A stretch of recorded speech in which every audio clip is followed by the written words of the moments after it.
Well, I never did show anybody the workshop after I got finished, so you know, here got racks. I got all kinds of bee supplies on there. That's all my bee equipment and extracting and extra woodenware frame stuff I'm still building. Got an old, geez, this is 35-year-old kitchen table that I'm using down here that I keep boxes of stuff on. Workbench, vise, all that, wood stove. And then I put in two different grinders. The one's got CBN wheels on it, these steel wheels. They're super nice wheels, and the other's got a regular stone and a polishing cloth. And also the jigs for sharpening.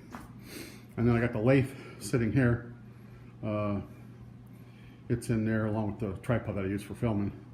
Drill press, and you come around to, there's a dust collection system. There's where it's piped in. You'll see the copper wire on it, that's for grounding. So it goes up and about and branches down to this station, and then branches down to this station. And then I've got a extension just in case I want to add something in the future. Actually, that extension is on both ends in case I need to add. But in dust collection, there's the chop saw I've had for years down here when we built the house. And then the bandsaw, and this bandsaw is a nice bandsaw, man. I like this a lot. And you see the dust collection is ported into that as well. You still get dust, but a lot of it gets sucked up. A sanding station, it's got both a wheel and a bed on it. The bed will go vertical, so you can do some stuff. And it's got a stop fence right there on the bed. And then over here a planer and a joiner. So all this is wired in.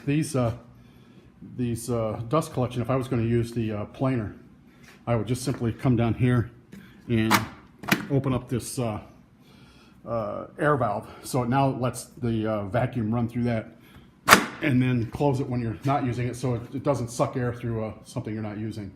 But these are all plumbed in. Down here, I've got a port in, which is closed up right now, which is for I'm going to put like a 25-foot, 2.5-inch vacuum hose on there, and that'll just be to hit the tops of equipment and stuff where you still get dust, but it helps cut it down. You'll notice the copper wire everywhere. That's ground wire. It turns out that when you're sucking dry dust through plastic at high speeds, it builds up enough charge to fry you pretty good. So there's actually copper wire on the outside, which is grounded to each piece of equipment. And then in all of the PVC tubing, the white tubing, there's actually ground wire that's through the insides as well. So it wraps, everything's all connected and wrapped around. And I haven't had any issues with static electricity at all. You'll notice it comes down and it actually goes down all these tubes, goes up, and then comes up and grounds the equipment, and that's on all of them. Over here on the main part, obviously this doesn't have a valve on it because that one there, because that's directly hooked to the vacuum system.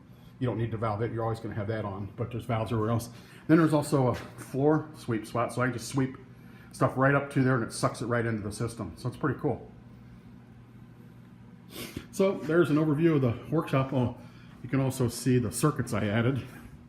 If I come over here, I had to add circuits in for each of the equipment. They're all marked.